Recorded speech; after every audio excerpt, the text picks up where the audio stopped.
thought I'd share a few of my thoughts about vaccines and lockdown. We are already such a divided society, divided between those who think the American election was stolen and those who still think Biden received 80 million votes, those in Britain who voted to leave the EU and those who voted to remain. And now, across those two great divides, we have what is a proper attitude to take towards the almost impossible restrictions of lockdown. I started by thinking they were completely unnecessary and that we should take it on the chin. If we're going to die, we're going to die. And I worked on the basis of Europeans suffering the bubonic plague in the Middle Ages, which decimated their population from between 20 to 65%. That was what Wikipedia said. I know there are those who use Wikipedia religiously and use it as the final authority when arguing about anything online. And I'm one of those people. I mean, as far as I'm concerned, Wikipedia will do. And I haven't really noticed any egregious errors of fact. Maybe a bit of bias in that I haven't got a Wikipedia entry yet so far, but I think it's only a matter of time if good does indeed triumph over evil.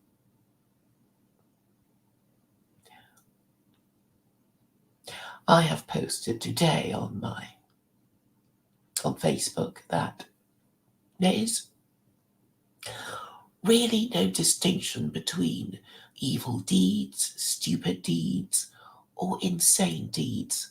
The consequences are exactly the same, and it would be the role of future historians in wondering if we were mad or evil or stupid. What do we think of Hitler? What do we think of the Aztecs? Were they mad or evil or just stupid? Does it matter? How can we avoid doing stupid, mad, evil things? I think there is a rational way of working all this out, and it is to use a book of rules of the people who have been around for longest, in that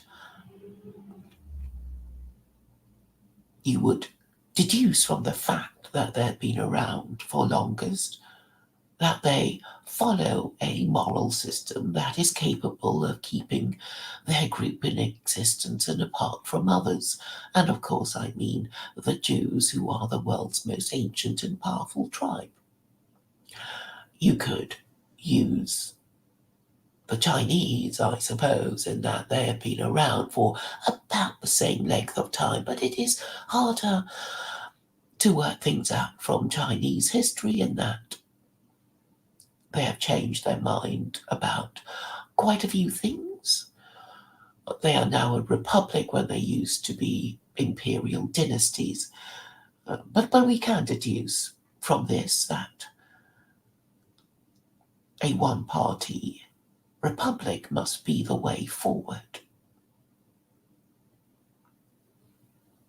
And this could be said to be confirmed by the founding of the American Republic, which was, for 18 years, I believe, a one-party state under the Federalist Party.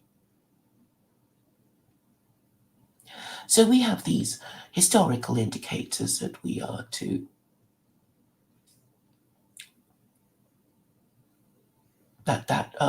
showing the way to better government.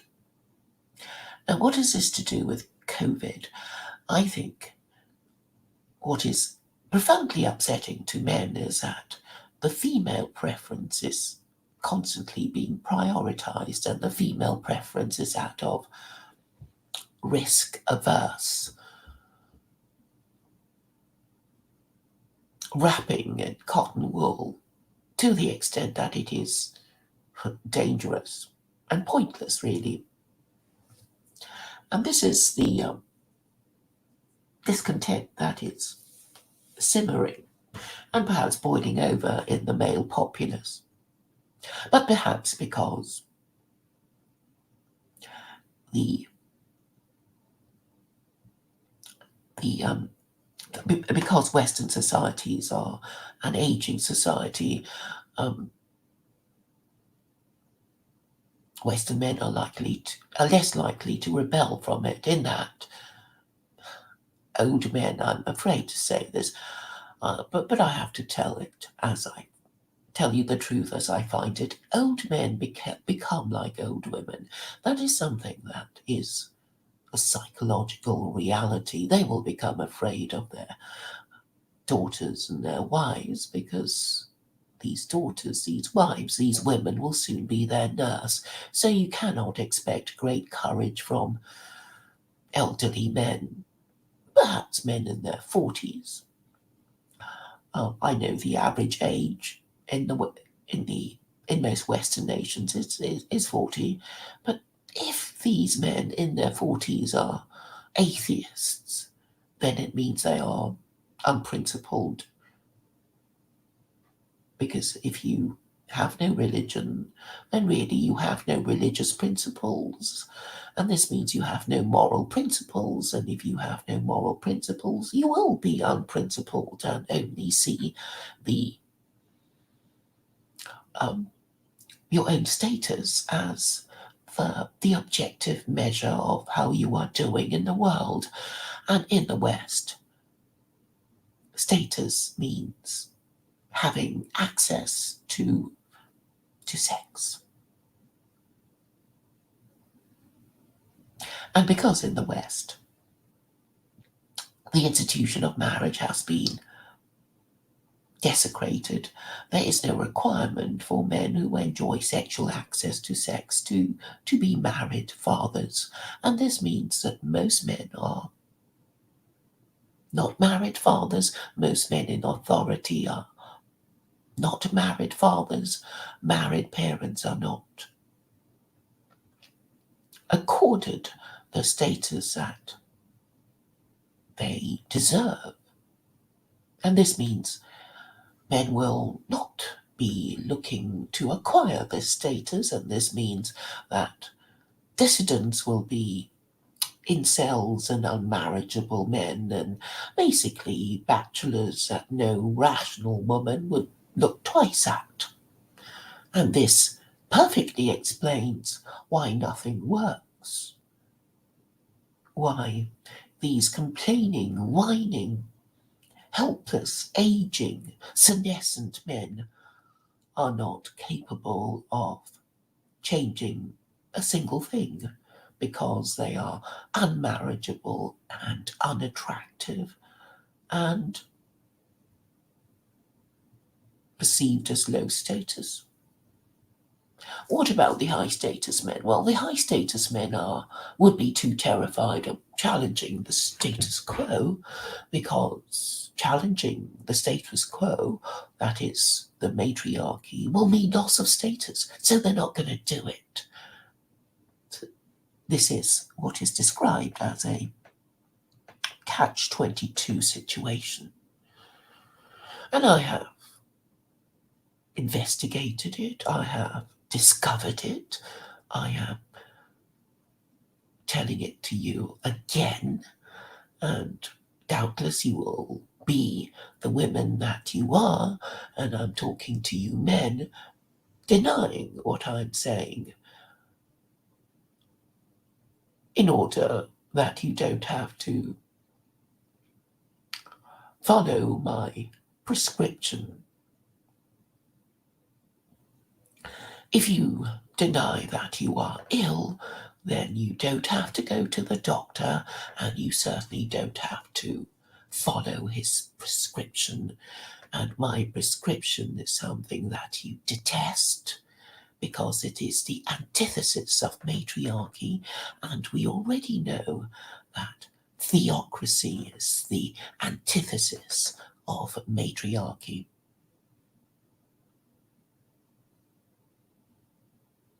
Because of your atheism, you will be too cowardly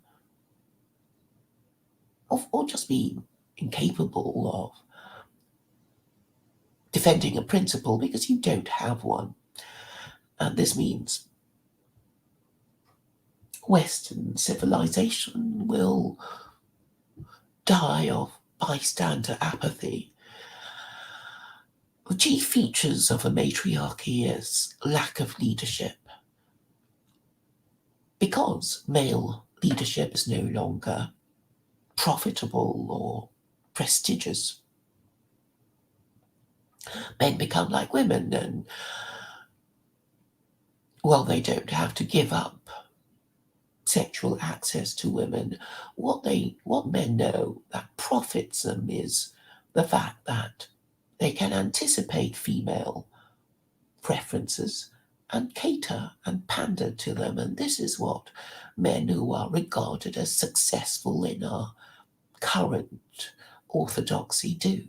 They pander to the female voter and prioritize the female preference, which is for safety over calculated risk.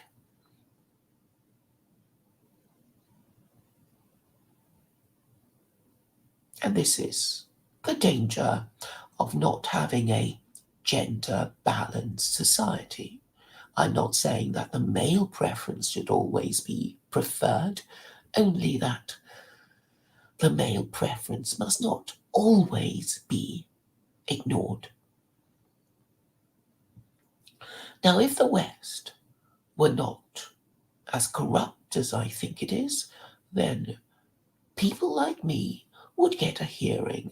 I would get engagement in the channels above me instead of this effeminate conspiracy to deny and ignore what I'm trying to say. I don't think I have failed to say what I need to say. I think I've presented it very clearly indeed. Some have said that I speak too clearly, and that is why I am detested and my ideas detestable. However, if Western man were rational and moral and honest, then he would feel honor bound to engage with my ideas and begin a dialogue through which a solution that is sound and based on sound arguments can be arrived at.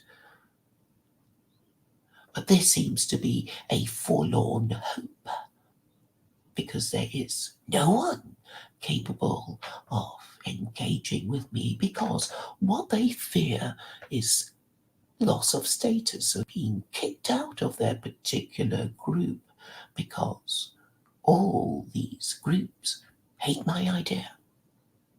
Even though they have nothing better, they cannot think of anything better, not even after 10 years.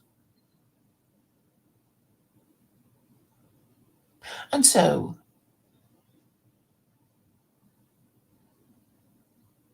it would appear that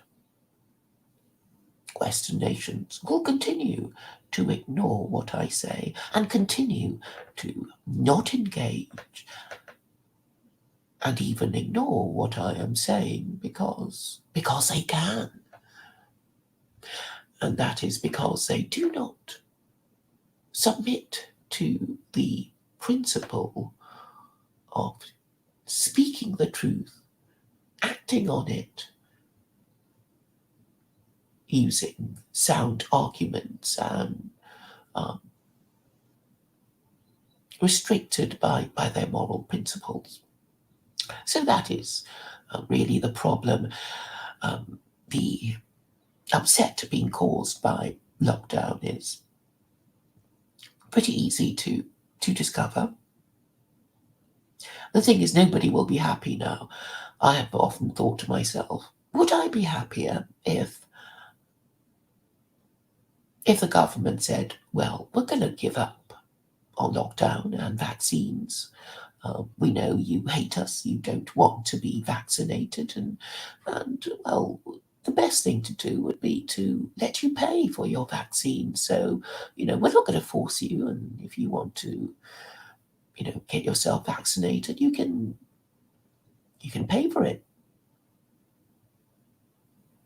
And those of you who don't want to be vaccinated, well, we're just not going to bother with you. We'll just let you die, and and that will be the way of solving the problem. And then we'll get herd immunity, and yeah, you'll be happier about this, won't you? And I suspect there will be another kind of whinging saying only the rich get vaccinated. It's one rule for them and another for us. The only way of resolving the situation is to acknowledge that something went wrong somewhere, to make our societies the matriarchies they are. Perhaps it's inevitable that the female preference will always be prioritized, whether in a patriarchy or a matriarchy. Not necessarily on the issue of vaccines, but at some point, a certain group of women will have their preferences prioritized. And I think it will always be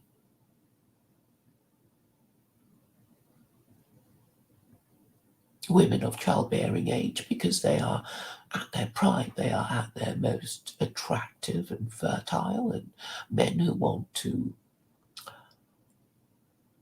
become married fathers who want descendants would would logically and necessarily need access to them in order to acquire status if they do not have it already, or to maintain their status if they already have it.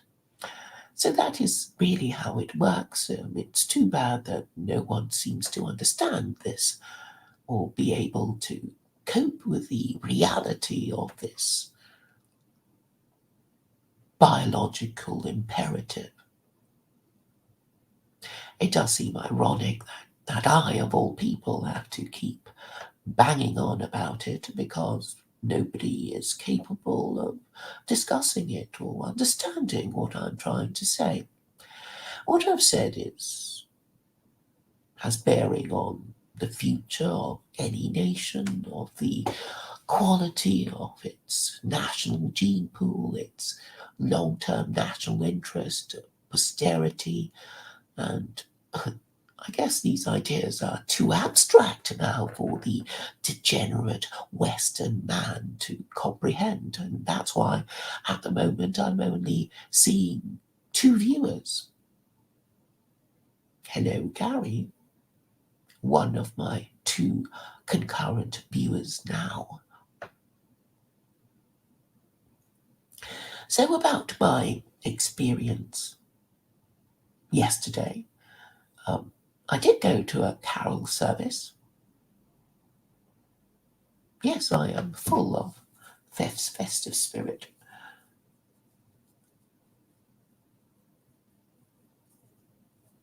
After all, I'm a cultural Christian, and if people invite me to carol services, especially if it's an old friend, I will come along.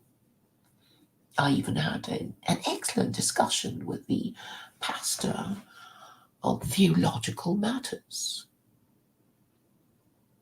We did even touch on the subjects of Judaism and Islam and idolatry and the virgin birth over a very nice spread. I think, yes, it was the best this year. Best sandwiches, best cake. And I must say that the Christmas lights have been the best in all my years so far.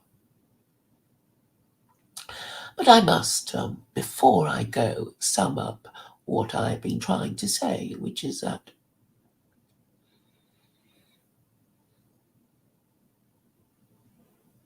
lockdown, I think, is the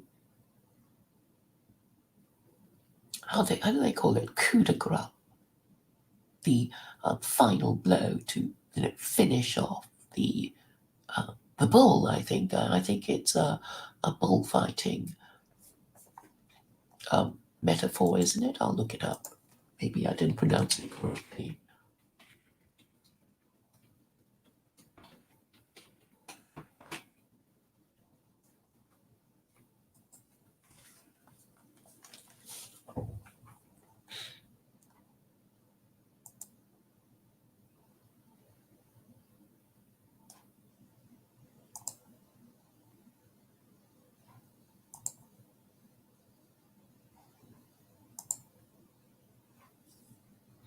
Yes, a coup de grace. Blow of mercy. It's a death blow to end the suffering of a severely wounded person or animal. It may be a mercy killing of mortally wounded civilians or soldiers, friends or enemies, with or without the sufferer's consent. Examples of coup de grace include shooting the heart or head, typically the back of the skull of a wounded but still living person during an execution, or by humanely killing a suffering, mortally wounded soldier in war for whom medical aid is not available. In pre-firearms eras, the wounded were finished with edged or impact weapons to include cutting throats, blows to the head, and thrusts to the heart. Other examples include the officer leading a firing squad administering a coup de grace to the condemned with a pistol if the first half of gunfire fails to hit the prisoner, or a kaisha kunin who performs a beheading to quickly end a samurai's agony after seppuku. The phrase may also refer to the final event that causes a figurative death. The business had been struggling for years. The sharp jump in oil prices was the coup de grace. Got it, chaps?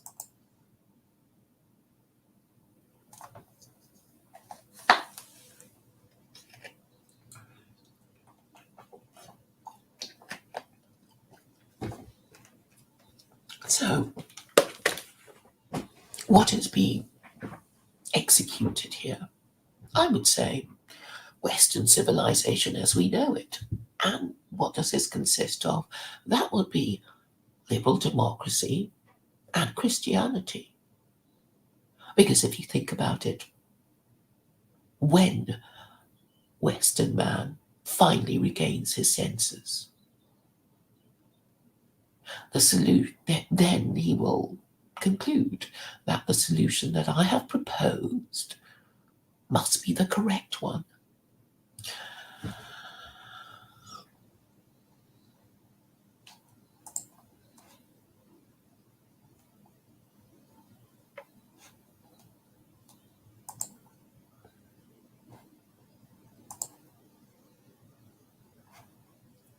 Now, was there something I wanted to say? I think there might have been. I'm trying to work out. I know I posted it somewhere.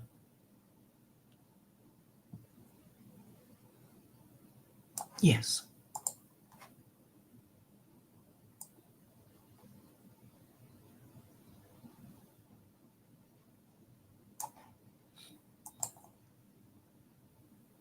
Yes. So we know that what I was spending the past half hour talking about leads to secular Quranism, because all discourse on my channel leads to secular Quranism. And And I guess the more I talk about it, the more I have convinced myself that that is the answer. And of course there'll be lots of people who say, well, she hasn't had much success. She's only got one the other secular coronis that is not herself, and everybody is just, well, standing by and twiddling their thumbs and looking the other way and shuffling their feet and heading out the door. So you could say, well, but I haven't had much success. But I think, you see, this is all a matter of interpretation.